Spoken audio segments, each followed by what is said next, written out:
नाज़रीन आदाब, आप देख रहे हैं INN चैनल। मैं हूं शेख अहमद अली। आज की खास बात में हम देखेंगे कई अहम कौमी और बैनुल अक़वामी खबरें। पिछले साल शुरू होने वाला किसान आंदोलन अब नए साल में दाखिल हो गया है और इसको शुरू हुए 40 दिन हो गए। मुल्क की मुख्तलिफ रियासतों से किसान अभी भी इस एहतजाज में शामिल हो रहे हैं। किसानों के इस एहतजाज को मुख्तलिफ शोबे हयात से वाबस्ता अफराद की ताईद व हिमायत हासिल हो रही है, लेकिन हुकूमत है कि खामोश तमाशाई बनी बैठी है। अभी तक भी मोदी हुकूमत ने किसानों से बातचीत और मसले के हल के लिए कोई संजीदा कोशिश भी नहीं की है। इस एहतजाज की सबसे तकलीफदा बात यह है कि किसान सर्द मौसम की सख्तियां झेलने के लिए मजबूर हो रहे हैं। किसानों की मुख्तलिफ तंजीमों के नुमाइंदे दिल्ली के अतराफ अलग अलग बॉर्डर्स पर इंतजामात कर रहे हैं, लेकिन ज़ईफ और कमज़ोर किसान सर्दी की वजह से ठिठर रहे हैं। हुकूमत ने भी अभी तक किसानों से बातचीत के मसले को तूल ही दिया है, लेकिन इस दौरान अब तक 30 से ज़ायद किसानों ने अपनी जान से हाथ धो दिया। हर दूसरे और तीसरे दिन किसान एहतजाज से किसी के मरने की खबरें आ रही हैं। ये खबरें गोदी मीडिया में ज़्यादा जगह नहीं ले पा रही हैं, लेकिन सोशल मीडिया पर काफ़ी वायरल हो रही हैं।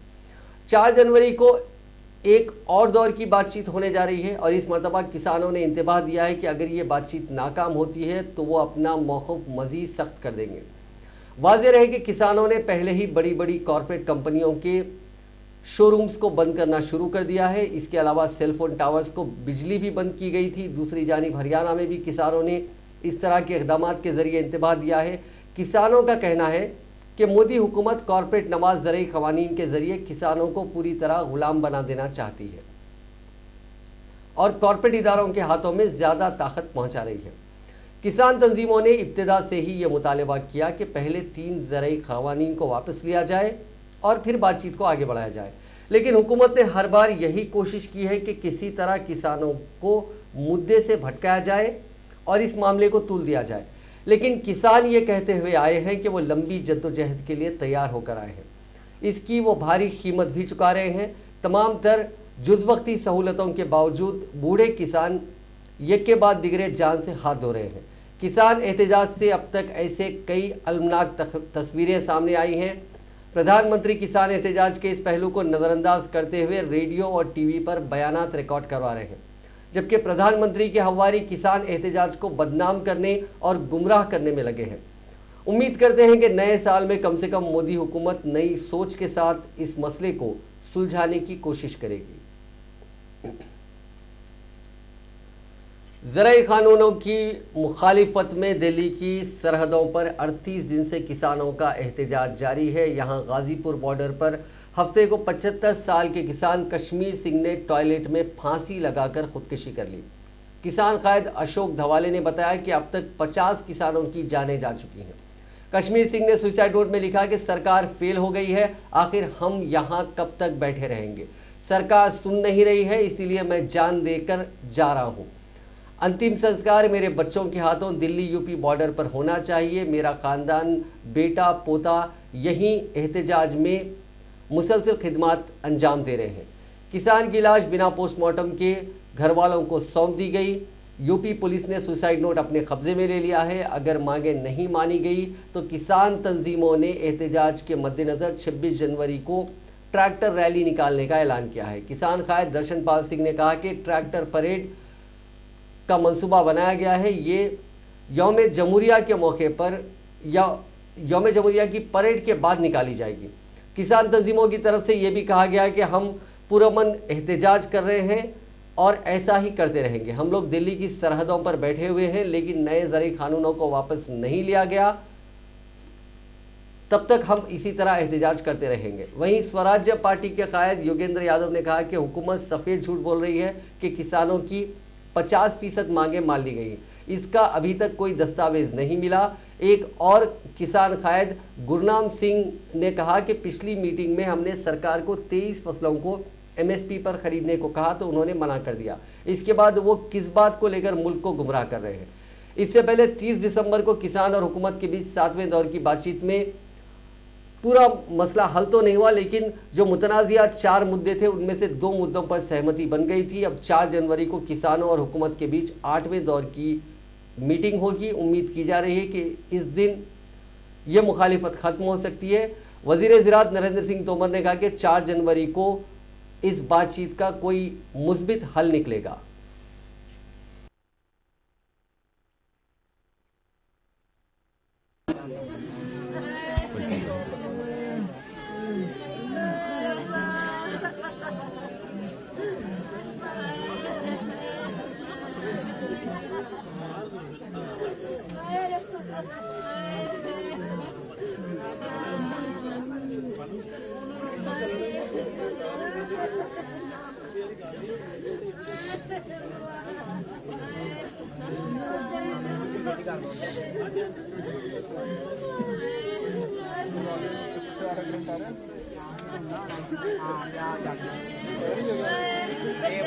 अंदर आने वाले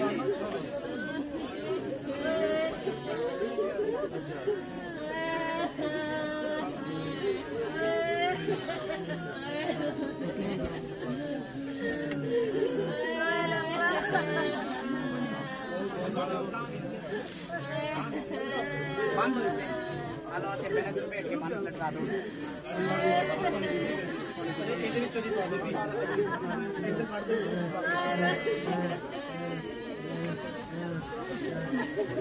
जोड़ तो बोल तो नहीं थे इन्हीं चाहिए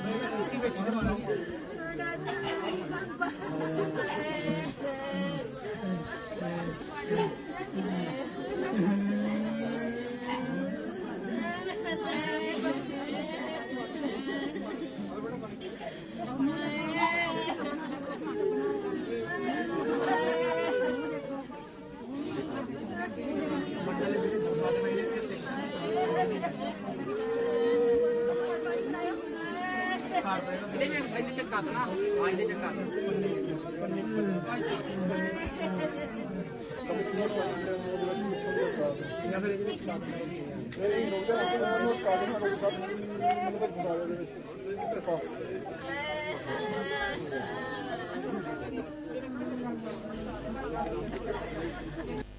मध्य प्रदेश में एक कॉमेडी शो के दौरान गोधरा वाकये और अमित शाह का मजाक बनाना stand up comedian Munawar Faruqui के लिए महंगा पड़ा।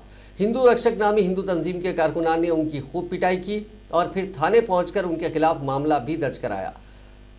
मीडिया जराये से मौसूल हो रही खबरों के मुताबिक वाकया इंदौर वाकये 56 दुकान इलाके में सरजद हुआ, जहां मनरू कैफे के एक प्रोग्राम में हिंदू रक्षक कारकुनान ने जबरदस्त हंगामा किया। हिंदू रक्षक तंजीम के कन्वीनर एकलव्य गौड़ ने इस सिलसिले में तकरीब के ऑर्गेनाइजर और कॉमेडियन मुनव्वर फारूकी के खिलाफ पुलिस से सख्त कार्रवाई का मुतालबा किया।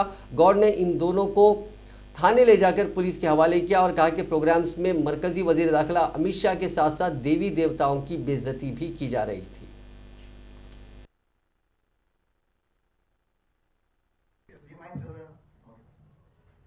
पहले वो जो जोक था, ठीक है, उस जोक में मैंने किसी भी पहले तो मैं आप ये सोचते हो कि सिर्फ मैं हिंदू देवता नहीं, मेरा सबसे पहले वीडियो में सबसे पहला जोक टेररिज्म और इस्लाम पे है, और सेकंड हर वीडियो में ट्रिपल तलाक पे जोक है, मेरा गुरखे पे जोक है, बराबर। बट मैं ये नहीं बोल रहा कि ये मुझे अलाउ करता है कि मैं आपके धर्म का मजाक बना सकूं। आपने अल्लाह के ऊपर या पैगंबर साहब के ऊपर बनाया क्या? मेरी पूरी बात सुनिए, उसके बाद sir just let him speak यार, उनको कहने दीजिए। उसके बाद आप नहीं सेटिस्फाइड बनाया भी हो तो मुझे आप भगवान नाम पर नहीं बना। सुनिए आप भगवान नाम पर आप उन्हें बोलने दीजिए। आप बोल रहे Ram give a fuck about, ये क्या है? ये भाषा क्या है भैया? ऐसा थोड़ी ना होता है। वो चीज जो मैंने बोली है, उसके लिए मेरे को बहुत देखिए 56 दुकान पे एक बिल्डिंग में 3rd फ्लोर पे एक कैफ़े है, कैफ़े मुनरो करके। वहाँ एक इवेंट ऑर्गेनाइज की गई थी जिसकी जानकारी हमको बहुत पहले से थी, और उसमें एक स्टैंड अप कॉमेडियन है मुनव्वर फारूकी करके। वो सीरियल ऑफेंडर है, वो पहले भी हिंदू देवी देवताओं के ऊपर अभद्र टिप्पणियाँ कर चुका है। गोधरा कांड में जो कारसेवक जलकर मारे गए थे उनके ऊपर भी अभद्र टिप्पणी की है उसने, उनका भी मजाक बनाया था। और इस तरह के वो लगातार शोज़ में करता रहता। जयपुर में भी उसका एक शो कैंसिल हुआ था। तो आज जब हमको जानकारी मिली थी तो मैं और कुछ कार्यकर्ता हम लोग उस शो का टिकट खरीद के हम उस शो में पहुंचे थे, और जो हम सोच कर कर रहे थे वही सब चीज़ें वहाँ हो रही थी। वहाँ हिंदू देवी देवताओं का मजाक बनाया जा रहा था। वहाँ पर केंद्रीय गृह मंत्री अमित शाह जी और गोधरा कांड का जिक्र किया, उनका नाम उसमें बेवजह घसीटा गया और इस तरह की तमाम चीज़ें वहाँ चल रही थी। हमने उसका वीडियो भी बनाया है, उसके सारे हमारे पास एविडेंस है। और वहाँ पर फिर हमने शो रुकवा करके सारी ऑडियंस को बाहर निकाल करके और वो जो भी ऑर्गेनाइजर थे और जो कॉमेडियन थे उनको पकड़ करके हम थाने ले आए। किस तरह की शिकायत की गई है, आप क्या करेंगे? ये माइंड चल रहा है ना? पहले वो जो जोक था, ये 56 दुकान में एक मुनरो कैफ़े है जिसके मालिक हैं मुक्तांश जैन। ये और विजय और प्रखर व्यास 3-4 लोग मिलके और उसमें एक नाम आया है जिसका मुनव्वर, ये सब वहाँ पर एक कैफ़े कर रहे थे, कॉमेडी शो हो रहा था। तो इनका आपत्ति ये है कि एक तो अनुमति नहीं ली गई थी, 18 साल से कम के बच्चे भी उसमें थे और कुछ विशेष समाज के जो देवी देवताओं के प्रति आपत्तिजनक टिप्पणी भी की गई थी, जिसका हम वीडियो देख के परीक्षण कर रहे हैं कि क्या उसमें बच्चे भी नाबालिग थे तो उसमें थे और क्या टिप्पणी की गई, उस पर हम आवेदन लेके और उस पर कड़ी कार्रवाई करेंगे। अभी क्या अभी उसका परीक्षण, वीडियो का परीक्षण किया जा रहा है क्योंकि इसमें ऑस्ट्रेलिया के खिलाफ 7 जनवरी से सिडनी में शुरू हो रहे तीसरे टेस्ट से पहले टीम इंडिया को लेकर बड़ी कंट्रोवर्सी हो गई। टीम के 5 खिलाड़ियों, जिनमें vice captain Rohit Sharma, wicketkeeper Rishabh Pant, opener Shubman Gill, Prithvi Shaw और फास्ट बॉलर नवदीप सैनी पर कोरोना प्रोटोकॉल तोड़ने का इल्जाम लगा है। ये पांचों खिलाड़ी तीसरे टेस्ट से 6 दिन पहले यानी जुमे के रोज मेलबॉर्न के एक इंडोर रेस्टोरेंट में खाना खाते दिखे थे। इसका वीडियो भी सामने आया था। इसके बाद पांचों खिलाड़ियों को आइसोलेट कर दिया गया। क्रिकेट ऑस्ट्रेलिया ने कहा कि इन खिलाड़ियों के खिलाफ प्रोटोकॉल तोड़ने के इल्जाम की जांच की जा रही है। पांचों खिलाड़ियों को ट्रेनिंग और सफर के दौरान बाकी हिंदुस्तानी और ऑस्ट्रेलियाई खिलाड़ियों से अलग रहना होगा। ये खिलाड़ी ट्रेनिंग कर सकेंगे लेकिन बाकी टीम से अलग। पराया मुल्क में ये माफ कीजिएगा, कुछ तकनीकी खराबी की वजह से प्रॉब्लम हुआ। रेस्टोरेंट में मौजूद एक फैन ने 7,000 रुपए का बिल भी इसमें चुकाया था। अगर क्रिकेट ऑस्ट्रेलिया इन पांचों खिलाड़ियों को कोरोना प्रोटोकॉल तोड़ने का मुल्जिम मानती है, अगर यह साबित हो जाता है तो हिंदुस्तान के लिए तीसरे टेस्ट की राह मुश्किल हो जाएगी। दरअसल रोहित शर्मा, शुभमन गिल और ऋषभ पंत का अगला टेस्ट खेलना लगभग पक्का था। अगर ये कसूरवार पाए जाते हैं तो इन्हें 14 दिन आइसोलेशन में रहना होगा। ऐसा हुआ तो ये तीसरा टेस्ट नहीं खेल पाएंगे।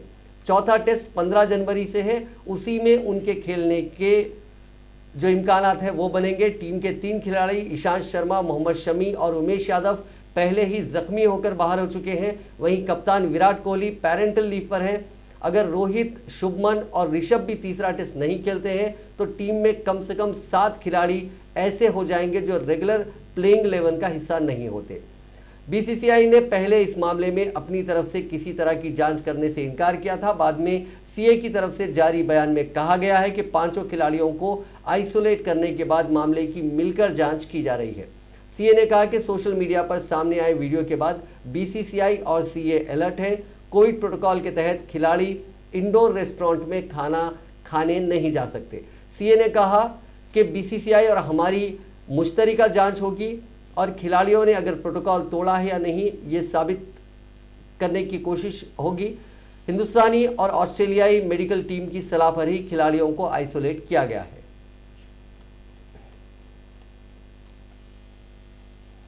टीम इंडिया के साबिक कप्तान और फिलहाल मौजूदा बीसीसीआई के सदर नशीन सौरव गांगुली को हफ्ते के रोज माइल्ड हार्ट अटैक के बाद कलकत्ता के वुडलैंड हॉस्पिटल में एडमिट कराया गया। उनकी एंजियोप्लास्टी की गई। गांगुली की हालत खतरे से बाहर है। एक न्यूज एजेंसी के मुताबिक हफ्ते की सुबह गांगुली को माइल्ड हार्ट अटैक आया। कुछ देर बाद उनके घरवाले उन्हें हॉस्पिटल लेकर गए जहां उन्हें एडमिट कर लिया गया। वुडलैंड हॉस्पिटल की एमडी और सीईओ रूपाली बसु ने कहा कि गांगुली की हालत मुस्तहकम है। उनकी प्राइमरी एंजियोप्लास्टी की गई है। इस बीच गांगुली के सेहत के बारे में जानकारी हासिल करने के लिए वेस्ट बंगाल के governor Jagdeep Dhankhar Woodland hospital पहुंच गए हैं। वेस्ट बंगाल की वजीर आला ममता बनर्जी ने सोशल मीडिया पर कहा कि सौरव गांगुली को दिल का दौरे की खबर सुनकर दुख हुआ। वो हॉस्पिटल में एडमिट है। उम्मीद है कि वो जल्द सेहतयाब होंगे। वहीं बोर्ड सेक्रेटरी जय शाह ने सोशल मीडिया पर कहा कि मैंने दादा के परिवार से बातचीत की है। इलाज का उन पर अच्छा असर हो रहा है। मैं उनके जल्द सेहतमंद होने की उम्मीद करता हूं। वहीं टीम इंडिया के रेगुलर कप्तान विराट कोहली और हेड कोच रवि शास्त्री ने गांगुली के जल्द सेहतयाब होने की दुआ की। अब बात करते हैं कोरोना वायरस की। दुनिया में कोरोना मरीजों का आंकड़ा आज 8 करोड़ 44 लाख से ज्यादा हो गया। 5 करोड़ 97 लाख से ज्यादा लोग ठीक हो चुके हैं। अब तक 18 लाख 37 हजार से ज्यादा लोग जान गंवा चुके हैं। इसी दौरान ब्रिटेन में हेल्थ अफसरान का कहना है कि उनके सामने नई परेशानी आ गई है। मुल्क में मरीजों की तादाद इतनी तेजी से बढ़ रही है कि अस्पतालों में बेड कम पड़ने लगे हैं। जुमे के रोज वहां 28 हजार से ज्यादा मुतासरीन मुल्क के अलग अलग अस्पतालों में भर्ती हुए। मुल्क के हर हिस्से में मुतासरीन की तादाद तेजी से बढ़ रही है। इनमें से कुछ मरीज ऐसे हैं जिनमें नया स्ट्रेन पाया गया है। हेल्थ फैसिलिटीज और वहां के स्टाफ पर इसका शदीद असर हो रहा है। वहीं अमेरिका की एक टेस्टिंग कंपनी ने कहा कि नया स्ट्रेन अमेरिका में अब तक कॉमन नहीं है और इससे घबराने की जरूरत नहीं है। हेलिक्स नाम की कंपनी ने एक बयान में कहा कि -31 में से सिर्फ 4 सैंपल्स उन्हें ऐसे मिले हैं जिनमें नए स्ट्रेन का शक है। उन्होंने कहा कि हम ये जानते हैं कि अब तक 30 से ज्यादा मुल्कों में ये स्ट्रेन पाया जा चुका है। अमेरिका की 3 रियासतों कोलोराडो, कैलिफोर्निया और फ्लोरिडा में भी इसके मरीज मिले हैं, लेकिन उस पर काबू करने की कोशिश की जा रही है। हिंदुस्तान में जानलेवा और मुहलिक तरीन आलमी कोरोना के नए केसेस की रफ्तार कम होने के साथ ही इस जानलेवा वबा से सेहतयाब होने वाले मरीजों की तादाद 1 करोड़ के करीब पहुंच गई, जबकि एक्टिव केसेस की शरह 2.5% से भी नीचे आ गई है। हफ्ते को वजारत सेहत की जानिब से जारी ताज़ा तरीन आदाद-ओ-शुमार के मुताबिक गुज़िश्ता 24 घंटों के दौरान 19,079 नए केसेस रिपोर्ट हुए, जिससे मुल्क में कोरोना मुतासरीन की मजमूई तादाद 1 करोड़ 3 लाख 5 हजार से तजावुज कर गई। इसी के साथ 22,926 मरीजों की शिफायाबी से सेहतमंद होने वालों की मजमूई तादाद बढ़कर 99 लाख 6 हजार हो गई है और इसकी शरह बढ़कर 96.12% हो गई। एक्टिव केसेस की तादाद 4,071 से कम होकर 2,50,000 रह गई है और इसकी शरह 2.43% है। इसी अरसे के दौरान मुल्क में कोरोना वायरस के 224 मरीजों की हलाकत से अमवात की मजमूई तादाद बढ़कर 1,49,218 हो गई और उसकी शरह अब 1.45% है। तेलंगाना में कोविड-19 के 293 नए मामला दर्ज किए गए हैं, जिसके बाद रियासत में मामलात की तादाद बढ़कर 2,87,108 हो गई। रियासत में बहैसियत मजमूई अमवात की तादाद बढ़कर 1,546 हो गई, क्योंकि गुज़िश्ता 24 घंटों के दौरान मजीद 2 अमवात हुई हैं। महकमे सेहत की जानिब से जारी करदा बुलेटिन में कहा गया है कि रियासत में 535 अफराद रुबे सेहत हुए हैं, जिसके बाद रियासत में अब तक इस मर्ज से रुबे सेहत होने वालों की तादाद 2,79,951 हो गई है। गुज़िश्ता 24 घंटों के दौरान कोविड-19 के 26,590 मायने किए गए, ताहम 658 नमूनों की रिपोर्ट्स का इंतजार है। जीएचएमसी के हुदूद में 72 नए मामला दर्ज किए गए हैं। बकिया मामलात रियासत के दीगर अजला में दर्ज किए गए हैं। हिंदुस्तान में अब 2 कोरोना वैक्सीन का इमरजेंसी यूज जल्द ही शुरू हो सकता है। Central drugs standard control organisation यानी CDSCO के एक्सपर्ट पैनल ने हफ्ते को भारत बायोटेक की कोवैक्सीन को भी कड़े पाबंदियों के साथ इमरजेंसी यूज के लिए अप्रूवल दे दिया है। एक न्यूज एजेंसी ने जराये के हवाले से यह जानकारी दी है। एक दिन पहले ही एक्सपर्ट पैनल ने सीरम इंस्टीट्यूट की कोविशील्ड को इमरजेंसी यूज के लिए कंडीशनल अप्रूवल दिया था। अब दोनों वैक्सीन को drugs controller general of India यानी DCGI से जल्द अप्रूवल मिलने की उम्मीद है। मुल्क के टॉप 5 मुतासरा शहरों की लिस्ट में बेंगलुरु पहले नंबर पर आ गया है। यहां अब तक 3,88,000 से ज्यादा लोग मुतासिर हुए हैं। पुणे अब मुल्क का दूसरा सबसे मुतासिरा शहर है। यहां 3,73,000 लोग मुतासिर हो चुके हैं। कोरोना वैक्सीनेशन को लेकर मरकजी हुकूमत जोर शोर से तैयारियों में जुटी है। हफ्ते को पूरे मुल्क में वैक्सीनेशन का ड्राई रन किया गया था। इसमें 125 जिलों के 285 सेंटर शामिल थे। इस बीच मरकजी वजीर सेहत डॉक्टर हर्षवर्धन ने पहले कहा कि कोरोना वैक्सीन पूरे मुल्क में फ्री होगी, फिर 1.5 घंटे बाद बोले कि पहले फेज में ये 3 करोड़ लोगों के लिए फ्री मिलेगी। इनमें 1 करोड़ हेल्थ वर्कर्स और 2 करोड़ फ्रंटलाइन वर्कर्स शामिल होंगे। मरकजी वजीर ने कहा कि 4 रियासतों में वैक्सीनेशन के ड्राई रन से जो फीडबैक मिला उसे हफ्ते के ड्राई रन की गाइडलाइंस में शामिल किया गया। वजीर सेहत ने GTB अस्पताल जाकर ड्राई रन की तैयारियों का रिव्यू भी किया। उन्होंने कहा कि अफवाहों पर लोग ध्यान ना दें, हिफाजत और असरदार महफूज और असरदार वैक्सीन हमारी प्रायोरिटी है। पोलियो के वैक्सीनेशन के वक्त भी कई तरह की अफवाहें फैलाई गई थी, लेकिन लोगों ने वैक्सीन लगवाई और आज मुल्क पोलियो फ्री हो चुका है। शेयर किया।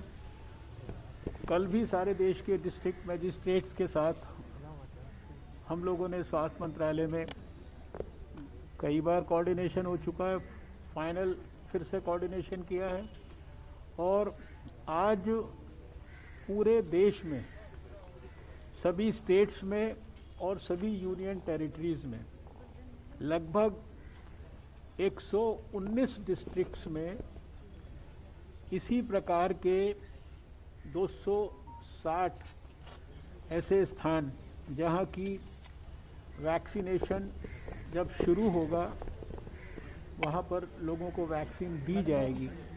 वहां पर इसी प्रकार का ड्राई रन या इसी प्रकार की मॉक ड्रिल, जिसमें लगभग वो सब काम जो बारीक से बारीक चीज़ें भी हो सकती हैं उनको ट्रायल के रूप में किया जा रहा है और उसका विश्लेषण, उसको देखना, एक्सेप्ट एक्चुअल वैक्सीन को देने के अलावा सारे काम किए जा रहे हैं।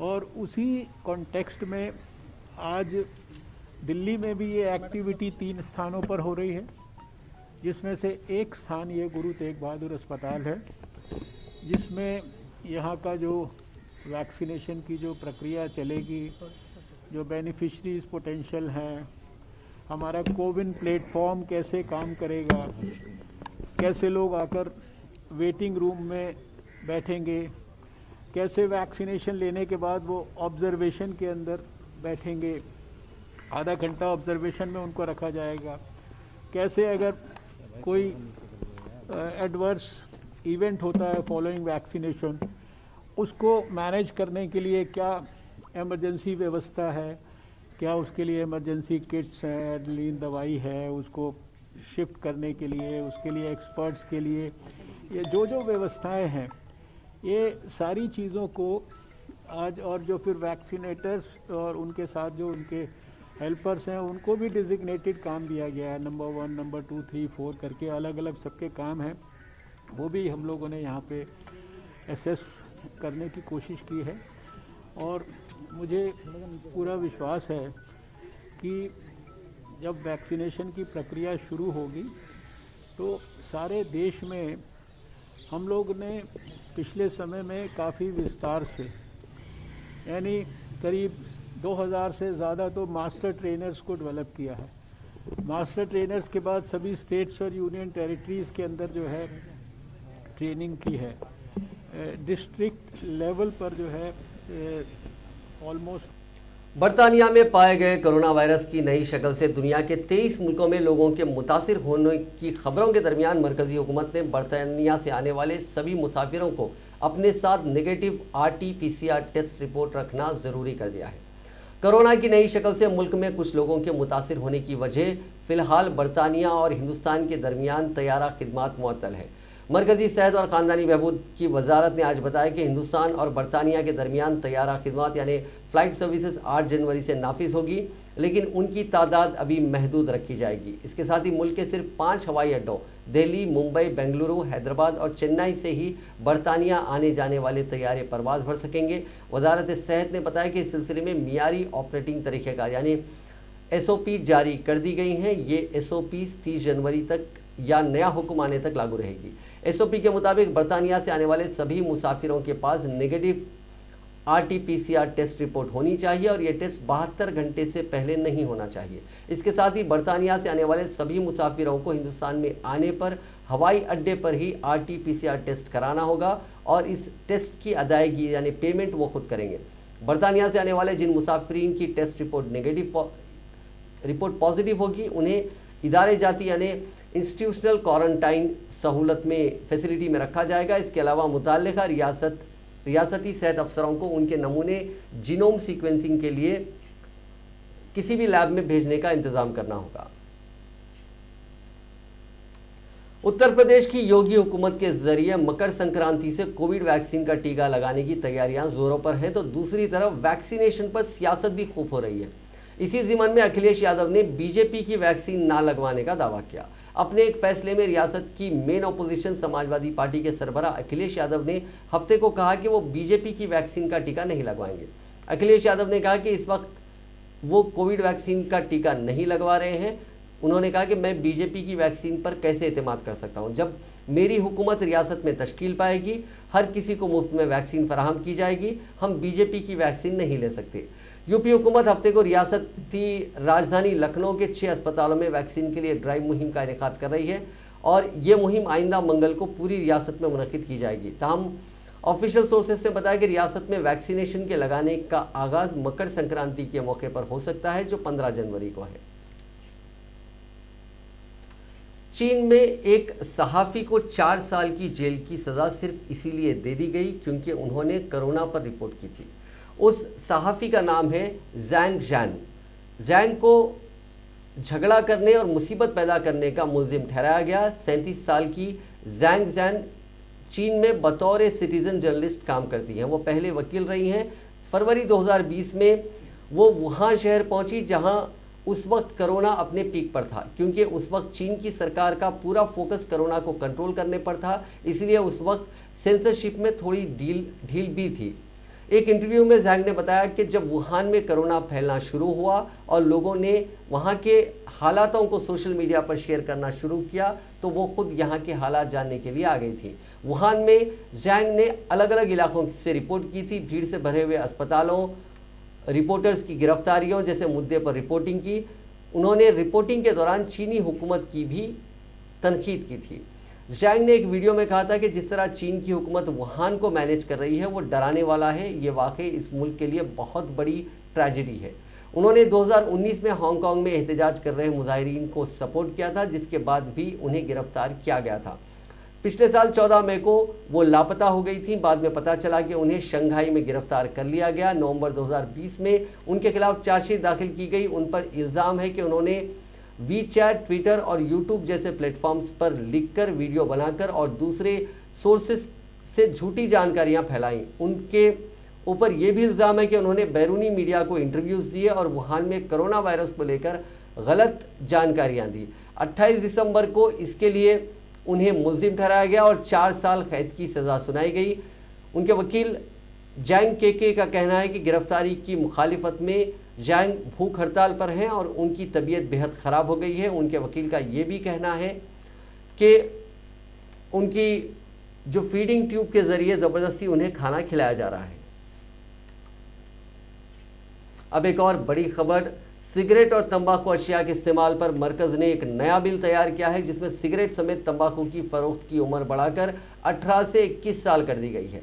हुकूमत ने सिगरेट और तंबाकू की अशिया यानी इश्तिहारी, तिजारती खवानीन, तिजारत, पैदावार, फराहमी, तकसीम, तरमीमी कानूनी बिल का मुसवदा तैयार कर लिया है। मरकजी वजारत सेहत के ज़ेर एहतमाम तैयार किए जाने वाले नए बिल में उम्र की हद 21 साल कर दी है। इस मकसद के लिए सिगरेट और दीगर तंबाकू अशिया एक्ट 2003 में तरमीम की जाएगी। नए तरमीमी बिल के मुताबिक 21 साल से कम उम्र के किसी भी नौजवान को सिगरेट और दीगर तंबाकू की अशिया बेचने की इजाज़त नहीं दी जाएगी। खिलाफ वर्जी करने वालों को 2 साल तक कैद और 1 लाख रुपए तक जुर्माने की सज़ा हो सकती है। अगर दूसरी मरतबा जुर्म साबित हुआ तो उसे 5 साल तक की कैद और 5 लाख रुपए जुर्माने का सामना करना पड़ सकता है।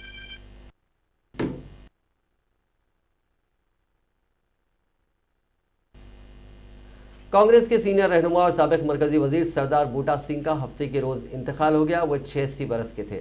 उनके खानदान में अहलिया, 2 बेटे और 1 बेटी हैं। सरदार बूटा सिंह 21 मार्च 1934 को पंजाब के जिले जालंधर के गांव मुस्तफ़ापुर में पैदा हुए। बूटा सिंह सियासत में आने से पहले सहाफत से वाबस्ता थे। उन्होंने पहला इलेक्शन अकाली दल से जीता था। बाद में वो कांग्रेस में शामिल हो गए।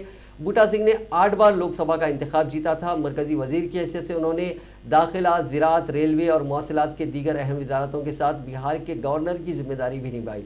वो डॉक्टर मनमोहन सिंह के दौरे हुकूमत में कौमी दर्जे फेरी ज़ात व क़बाइल कमीशन के चेयरमैन भी रहे थे। उनके इंतकाल पर वज़ीर आज़म नरेंद्र मोदी, सदर जमहूरिया रामनाथ कोविंद, कांग्रेस कायदीन राहुल गांधी, सोनिया गांधी और दीगर अहम कायदीन ने उनकी इंतकाल पर गहरे गम का इजहार किया। नाजरीन, आज की खास बात में बस इतना ही। आपसे कल मुलाकात होगी नई खबरों के साथ, नए एनालिसिस के साथ। फिलहाल दीजिए इजाजत। खुदा हाफिज।